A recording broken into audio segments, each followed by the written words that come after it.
My wife called me from a girls' trip in Nashville at 6 in the morning, crying, and told me she'd slept with a man about 10 years younger than her the night before. We'd been married 10 years, together 14, with a 6-year-old daughter asleep down the hall from where I was standing in the kitchen when the phone rang. I let her get all the way to the end of the sentence before I said anything back. Then I told her, calmly, that I wasn't going to be there when she got home. I want to say plainly that I didn't yell. I didn't ask her a single follow-up question on that first call. Not his name, not how it happened, not whether she loved him, none of it. I've heard people say that in a moment like that, you're supposed to need answers before you can decide anything. I didn't need a single one. She'd already given me the only piece of information that actually mattered, and everything else was just detail I could get later, if I ever decided I wanted it. She kept talking. I stood in the kitchen and listened to her cry through most of it, and somewhere in the middle of that call, I noticed I wasn't crying myself, and I remember being a little surprised by that, because I would have expected to be. I wasn't. I was doing something closer to arithmetic, working out what the next few days needed to look like, in order.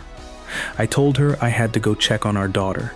That wasn't really true. She was fine, still asleep. But it was the fastest, cleanest way I had of ending a call I already knew everything I needed to know from. I hung up. I stood in the hallway outside my daughter's room for a minute, listening to her breathe, and then I went and got my laptop. I'll keep the backstory short, because there isn't much of it worth dwelling on, and I don't want to dress it up as more complicated than it was. We met at 22, married at 26, and by the time that phone rang, we'd been together 14 years. More than a third of my life at that point, more than a third of hers. We had a house, 2 decent jobs, and a 6-year-old daughter who still slept with the same stuffed rabbit she'd had since she was 2. The last couple of years had gotten routine, the way it does for most people with a young kid and 2 full-time jobs. We were tired more often than not.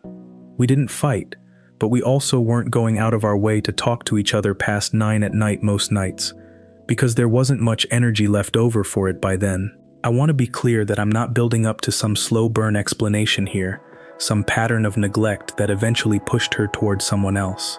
There wasn't one, as far as I could ever tell before or after. This wasn't a marriage falling apart quietly for years. It was a normal, tired, ordinary marriage, and then it was one specific night in Nashville. The trip itself was a tradition. The same 4 or 5 friends from college, one long weekend a year, going back almost 15 years at that point. It had never been anything I worried about. She'd come home from every one of those trips a little hungover and a lot more relaxed, and that was the whole story, every year, for as long as I'd known her.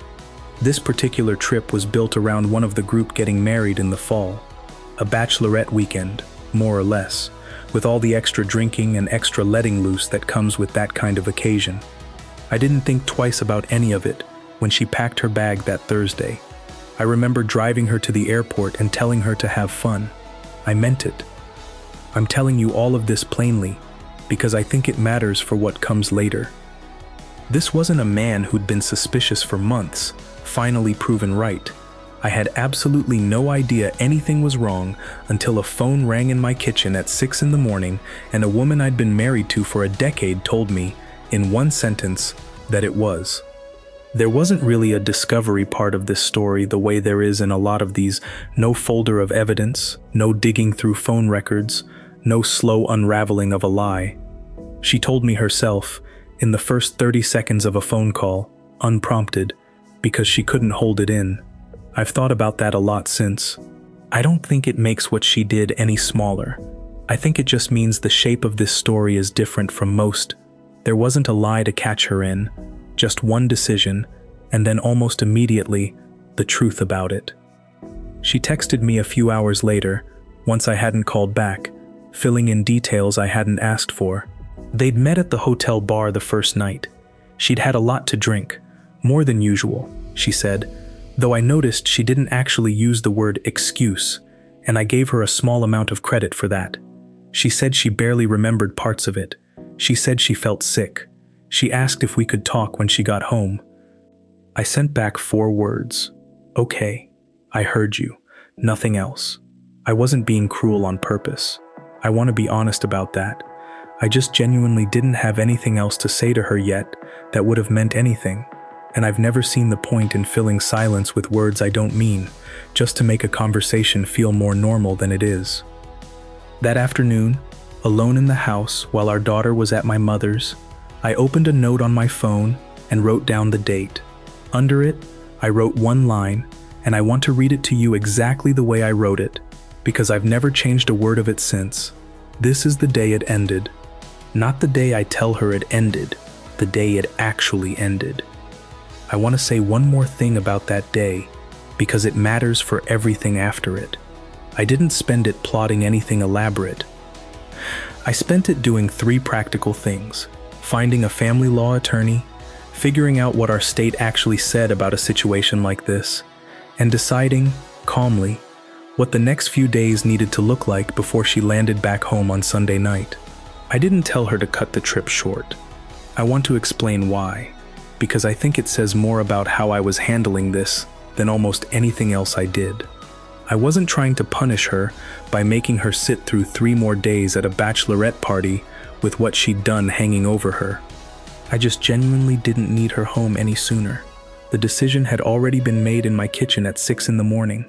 Nothing that happened in the next 3 days was going to change it, and I wasn't interested in a scene at an airport gate or a rushed, tearful conversation in a rental car. I'd rather do this properly than do it fast. That was a Tuesday morning. By the time her flight landed Friday night, I'd already had 2 phone calls with a lawyer and 1 long, difficult conversation with my own mother. The lawyer told me something I hadn't known and hadn't gone looking for, that our state was one of a handful where proven marital misconduct, adultery specifically, can bar the at-fault spouse from receiving alimony altogether. I want to be clear that I didn't choose where we lived because of that law, and I didn't marry Kayla, that's what I'll call her, with some cynical eye toward what would happen if this ever came up. I simply hadn't needed to know it existed until the week I needed to know it existed, and once I did, it changed the shape of everything that came after. My mother's reaction, when I told her, was quieter than I expected. She'd known Kayla for 14 years.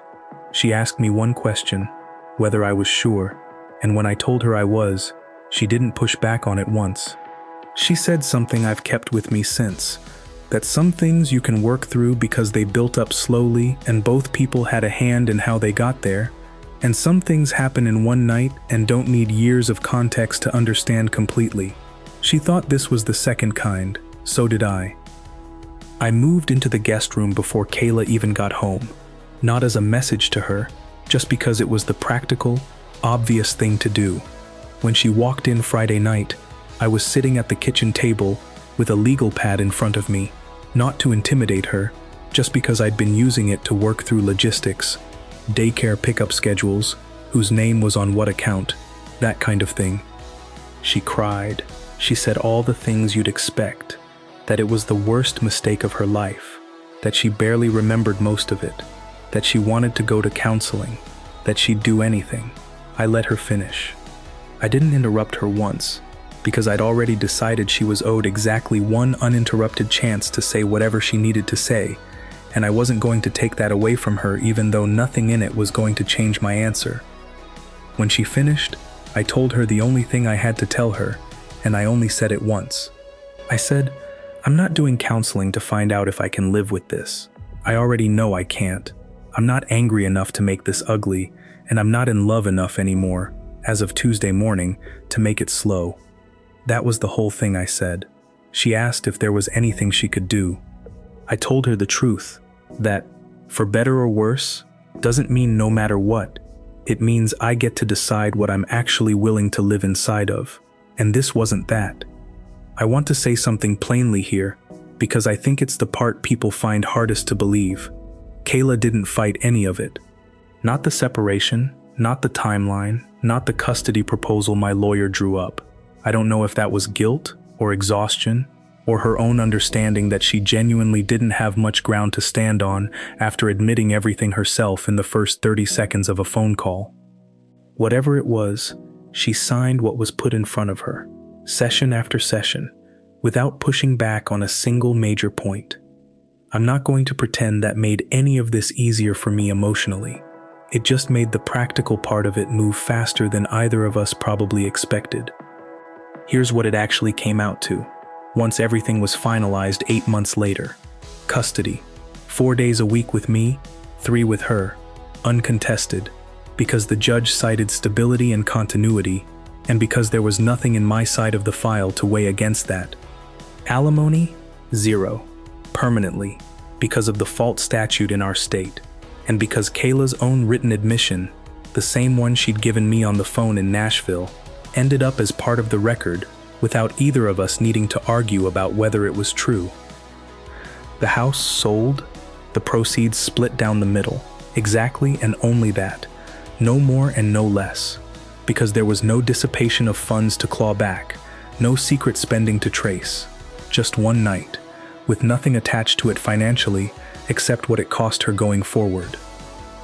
I want to say something about the man himself, because people always ask, and there's genuinely not much to tell. I never learned his last name. I never wanted to.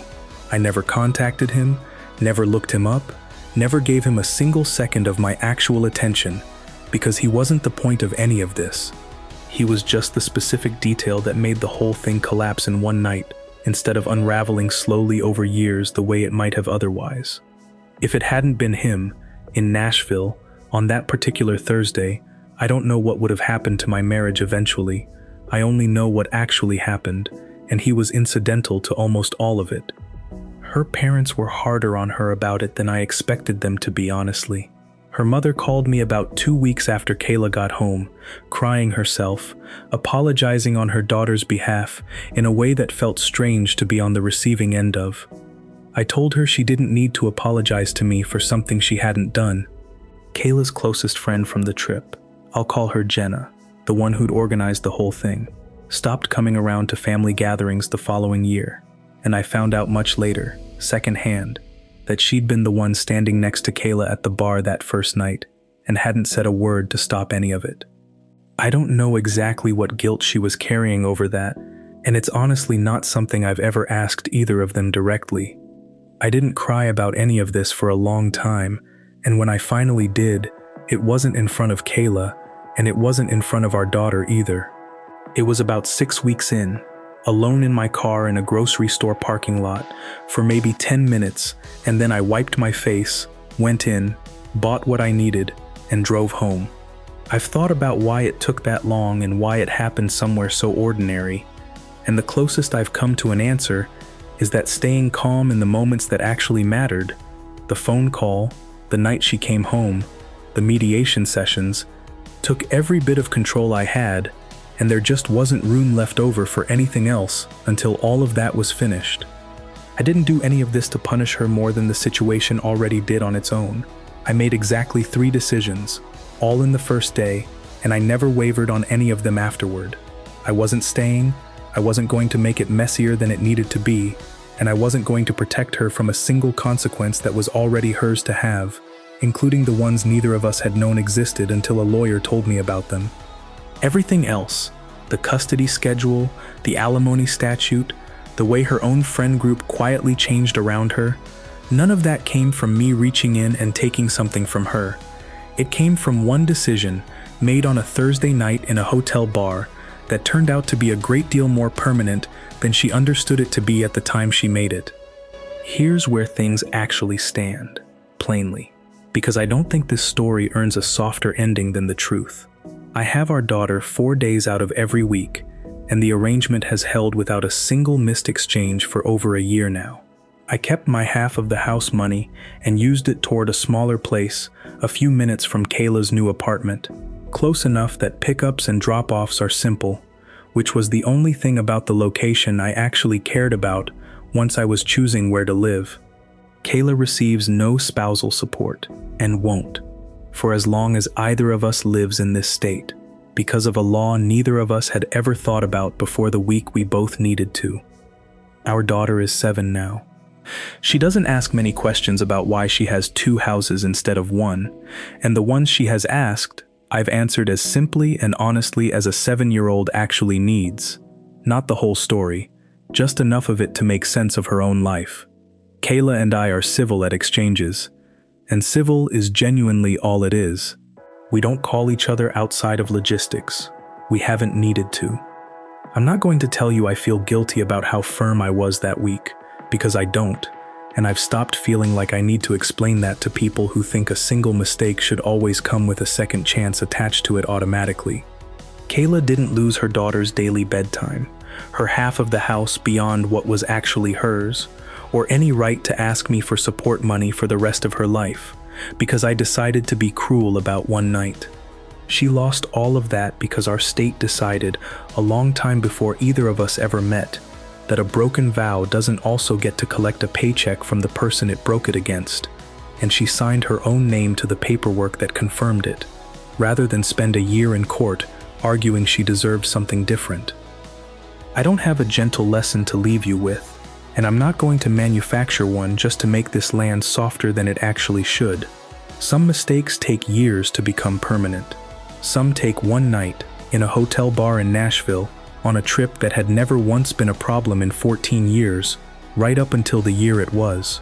I don't know which kind you've lived through, if you've lived through either. I only know which kind this one was, and that I decided, before she'd even finished her sentence on the phone, exactly how permanent I was going to let it be. If you've ever had to make a decision that fast, no time to think it over, no room to sleep on it, just an answer you already knew the second the information landed, I want to hear about it. That's most of why I tell these. Drop your thoughts in the comments if you made it to the end. I read every single one.